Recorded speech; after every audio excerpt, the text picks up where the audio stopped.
All right, hello, ladies and gentlemen. We are closing in on the end of Unit 11, which is the end of Algebra 2B. So get it pumped up around here. So now we are talking about arithmetic series. So in the past, we talked about arithmetic sequences. Now we're going to go to a series, and the big difference is in a sequence, you're just looking for the order list of numbers. In a series, you're going to add all those numbers up and get a sum total. So you need to be able to figure out the sums, and you need to be able to figure out what's called sigma notation. So let's kind of get into it here. Let's take a look at kind of what we're talking about. Suppose a section of an amphitheater can hold 18 people in the first row, and each row can seat 4 more people than the previous row. So you would have 18, then the next row you can fit 4 more, so that'd be 22. Then the next one you would have 26, then 30, then 34. So now this would be the sequence. That would be the sequence. We are looking for a series which is going to be the sum total of all that.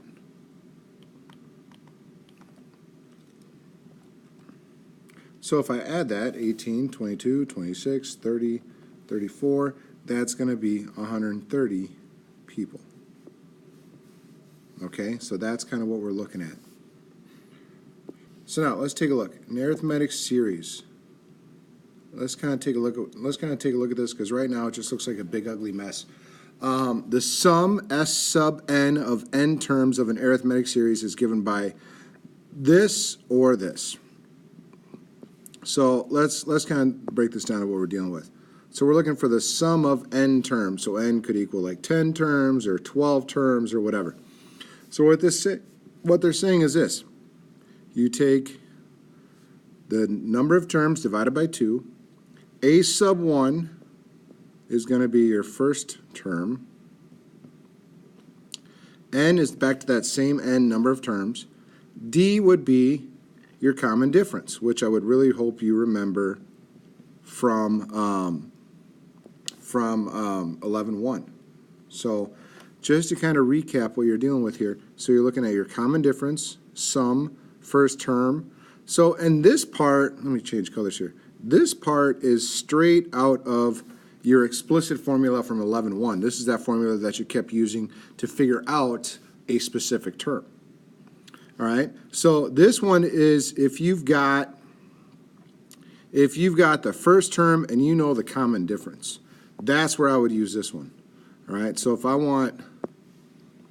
I've got first term and the common difference D, that's what I would use.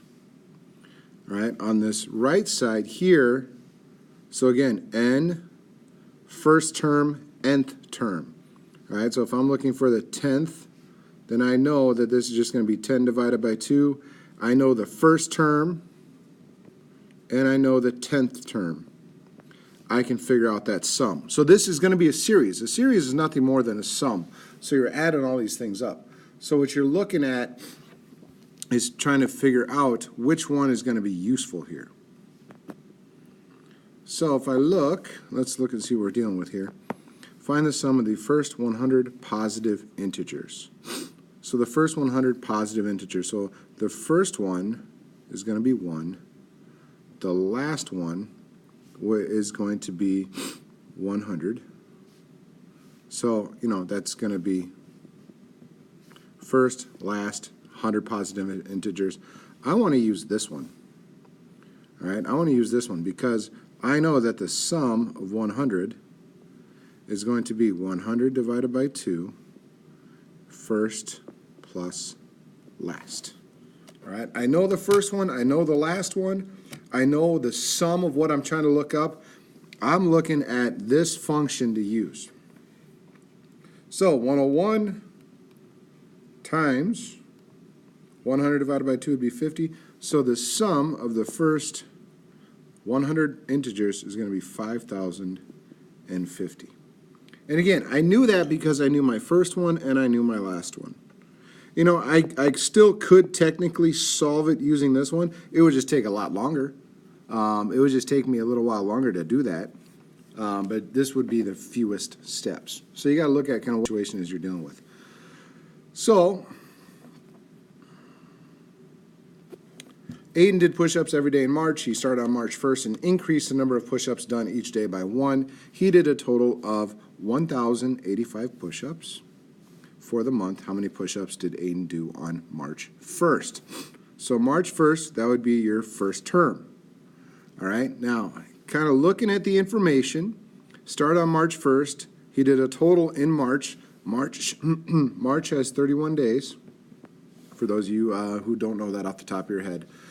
I don't really know enough information for this, so I'm kind of looking at trying to use this one. I think that kind of makes the most sense, considering I know my sum, all right, I know my S of n. I know there's 31 days in March.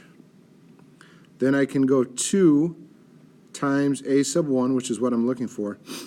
And n minus 1 is going to be, let me erase that, plus n minus 1 is just going to be 31 minus 1. Common difference is going to be 1. All right, so now here's my total, n divided by 2. 2 times a of 1, that's the same. This one is going to be n minus 1, common difference of 1. So all I did was substitute in exactly for what I know. So now let's kind of clean this up a little bit. So I get 1,085.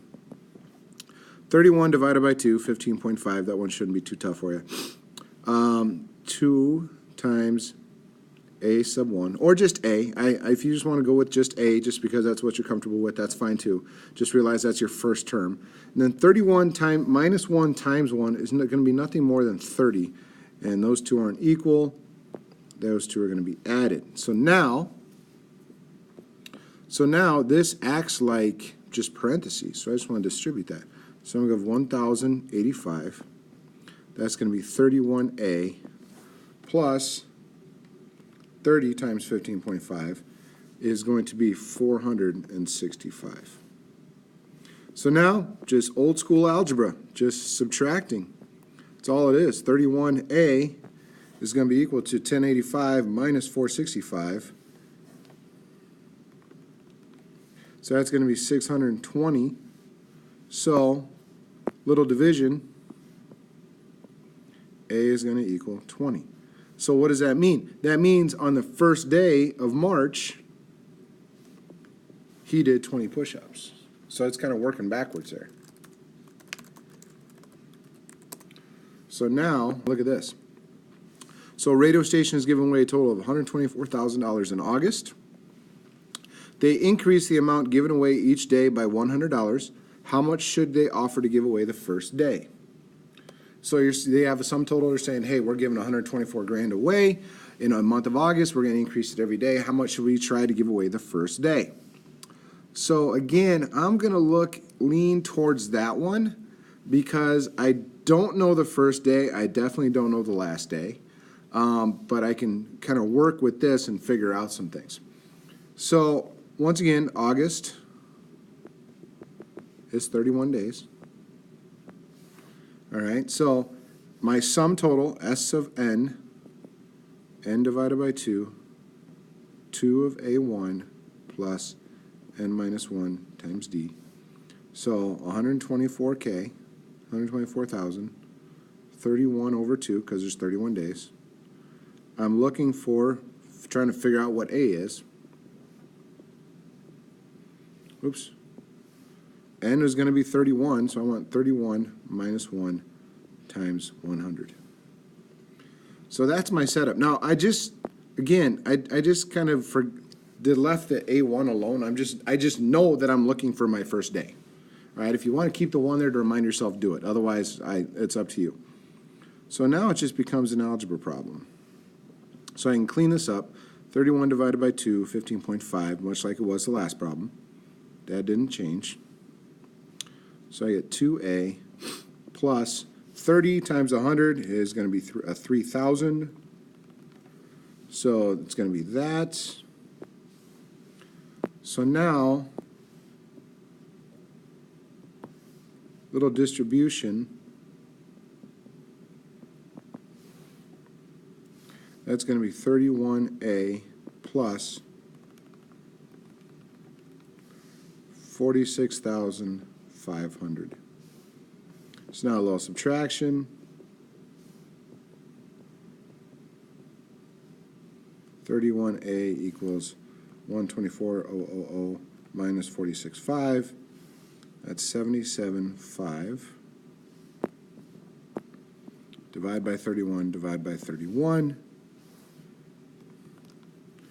is going to be 2,500. So how much money should they give away on the first day of August? They should try to give away $2,500. That's your answer. So figure out the sum of all positive odd integers less than 180. So this one, I think I'm going to lean more towards this one because I'm trying to figure out my sum. So all positive odd integers, so I'm going from 1 to 179.